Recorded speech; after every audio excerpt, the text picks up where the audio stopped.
5 years ago, you made less money than you make today. You got the raises, the better title, the bigger number on the check. So why are you still counting the days until payday? Why does the account still go quiet around the 24th? Why does a surprise $300 still feel like a problem you have to solve? You did everything right, you earned more, and somehow you're standing in the exact same spot. Here's what nobody tells you. Poverty doesn't always show up as a crisis. Sometimes it shows up as 1,000 small decisions you never noticed making, and every one of them is being written. Somewhere there's a receipt with your name on it. You've never seen it. You've been paying it for years. You're about to find out what's on it. It's a Tuesday. You're tired. You stop for coffee.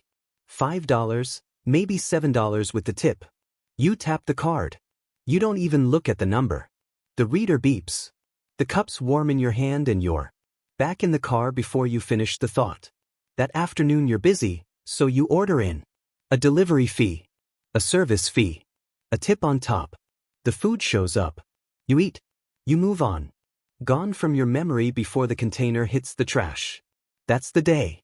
A coffee. A lunch. A thing from an app you opened without deciding to. None of it felt like spending. It felt like getting through the day. And that's the part nobody warns you about. You think your money problem is the big stuff. The rent. The bills that come in red. That's where you watch. That's where you're careful. But the big numbers never sneak up on you. You brace for those. You remember those. It's the small ones that get through. Too small to argue with. Too small to feel. Too small to remember by the time you're brushing your teeth that night. You'll defend the rent to the dollar while the small stuff walks out the door in broad daylight. Every day wearing a disguise. Called, it's only a few bucks. Somewhere, a line gets added to a receipt you've never seen. You don't notice. That's the whole. The most dangerous spending is the spending that leaves no memory. Here's the stranger part. Some of your money doesn't wait for you to spend it. It leaves on its own. Right now, while you're watching this, a card with your name on it is getting charged somewhere. A subscription you forgot you started. A free trial that quietly turned real. A membership for an app you opened twice in March. Didn't decide to spend that money today. You decided once, a long time ago, and then you forgot. And the charge kept going. While you slept. While you worked. While you were busy watching the big stuff. The email comes. Your payment was successful. You don't open it. You don't even read it as money anymore. It's just noise. That's the trap. The coffee. At least you held. You tasted it. This money you never even touch. You never feel it leave. It just slips out the back on a schedule. You set and stopped watching. A leak you can see you fix. A leak you can't see you fund. For years. Another line on the receipt you've never seen. Some money isn't spent. It escapes. The phone still works. It's fine. Holds a charge. Makes the calls. The screen isn't even cracked. You buy the new one anyway. For about a week. It feels incredible. You notice it in your hand. You show people. Then one morning you pick it up, and it's just your phone. The new wore off. And somewhere in the back of your head, quietly, you start waiting for the next one. It's the apartment too. You move somewhere nicer. The first night you stand in the middle of it. And feel like you made it. 3 months later, it's just where you live, and you're scrolling listings for somewhere a little better. The watch. The shoes you didn't need. Each one lifts you for a week. Then the floor rises to meet it, and you're standing in the same place you started, just paying more to stand there. That's the part nobody tells you. You're not climbing. You're raising the height you have to pay for. To feel normal. Every upgrade swore it'd be the one that finally felt like enough. None of them were. There's always a next one.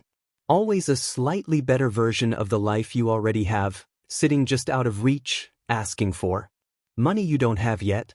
And the receipt gets a little longer. You didn't improve your life. You improved your baseline. And then it happens. The thing you've been working toward for. You get the raise. Maybe it's a promotion.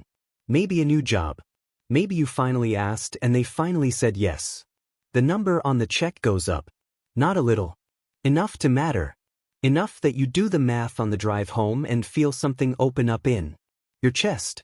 For the first time in a long time, you exhale. You tell yourself it's going to be different now. And for about a month it is. You stop flinching at the grocery total. You say yes to dinner without checking first. You upgrade a couple of things. You earned it. You tell yourself, and you did. You take the trip you've been putting off. You breathe. This is what it was all for. This is the part where it finally gets easier. Then the months go by. 4, 5, 6. And one night you're paying bills, and you open the account, and you stop. Because the number at the bottom looks exactly like it did before the raise. Same balance. Same tightness by the 24th. The same quiet math you've done your whole life. Just with bigger numbers in it now. You're making more than you ever have, and you're standing in the exact same spot. You scroll back through the statements, looking for where it went. And there's no single thing. No crisis. No disaster. Just a life that quietly grew to swallow the raise whole. The nicer groceries. The easy yes. The upgrades that became normal in a week. The whole thing rose to meet the money the second the money arrived. Nobody stole it. You handed it over, a little at a time, without ever noticing you were doing it. That's the cruelest part. You didn't fail. You succeeded. You did the exact thing they tell you to do. You earn more. And the reward vanished into the same place everything else vanishes. The place you've never been able to see. For the first time, you can feel it. There's a receipt. It's long. And your raise is on it. The fastest way to stay poor is to spend more every time you earn more. This one isn't about money, not really. You buy the watch or the car you can't quite cover or the jacket with the name on it that costs more than your week, and you tell yourself it's for you. But you know where you wear it. You wear it where people can see. Because somewhere along the way, being seen as someone whose struggling became unbearable, worse than the struggling itself. You can survive being broke. What you can't survive is people knowing. So you buy the proof. Something that says, I'm fine. I'm not behind. You post the picture. Someone comments.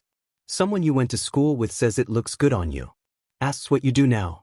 And for one real second, you feel it. You feel like the person you're pretending to be. Then you put the phone down.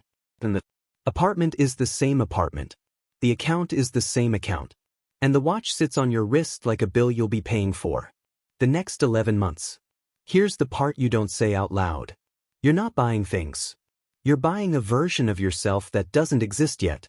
You're paying every month to look like the man you're scared you'll never actually become.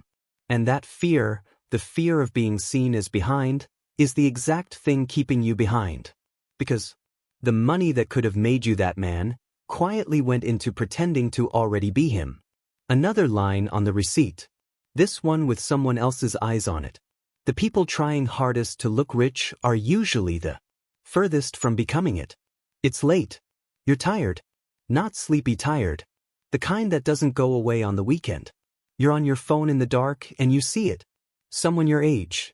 Someone who looks like standing next to something you can't afford. Explaining how they did it. The coin. The trades. The program. The thing that finally worked. And something in you leans in. You don't buy it because you're stupid. You buy it because you're exhausted. Because you've been doing the slow, grinding version for years, and you're still standing in the same spot. And here's someone telling you there's a door. A shortcut. A way to skip the part that's been crushing you. So you pay. The course. The signals group. The starter kit for the side hustle that's finally going to change everything. And for a little while, you feel it. That lightness. The feeling that you found the way out. That feeling is what you actually bought. Not the coin. Not the course. The relief. The few days where you get to believe the grind has an exit, and you found it and it's almost over. But here's what the relief costs you. When you believe you found the shortcut, you stop. Doing the slow thing. The boring thing. The thing that actually works, but takes years, you didn't want to spend. The shortcut becomes the reason you quit the only road that was ever going anywhere. You didn't waste money on a course. You spent it on permission to stop trying the hard way. The last line goes on to the receipt. It's full now. You're not buying a shortcut. You're buying the feeling that you found one. And that feeling is what keeps you exactly where you are. You finally see it. The receipt that's been getting longer this whole time. You brace for a number. There isn't one. Because the receipt was never keeping track of money. It was keeping track of time. The vacation you kept saying you'd take next year. It's on there. The year you could have stopped working and didn't have to. On there. The emergency fund that was never there. So every flat tire, every busted tooth, every bad month became a crisis instead of an inconvenience. On there. The house you'd have owned by now. The retirement that moved 1 year further away every year, like a horizon you were never going to reach. The version of you that isn't tired all the time. All of it. On the receipt. Paid in full. And here's the part that should stop you cold. There was no big mistake. No single moment you can point to. No villain. Just 1,000 small purchases. Each one too small to notice. Each one too small to mourn. You didn't get robbed. You got nickeled and dimed out of the entire life you were supposed to have. And you signed for every line. It's a Tuesday. You're tired. You stop for coffee. $5, maybe $7 with the tip. You reach for the card. The reader is waiting. Same morning. Same cup. The same hand you've used 1,000 times without once watching it move. This time your thumb stops. Just for a second. Just before the tap. You don't put the coffee back. You're not going to. You buy it. You always do. But something is different now, and it can't be undone. For the first time, you saw the line being written. You felt the pen. That's all that changed. Not the coffee. Not the card. Just the fact that now you can see it. The receipt is still running. It always will be. The things keeping you poor were never expensive. They were just invisible. Until now.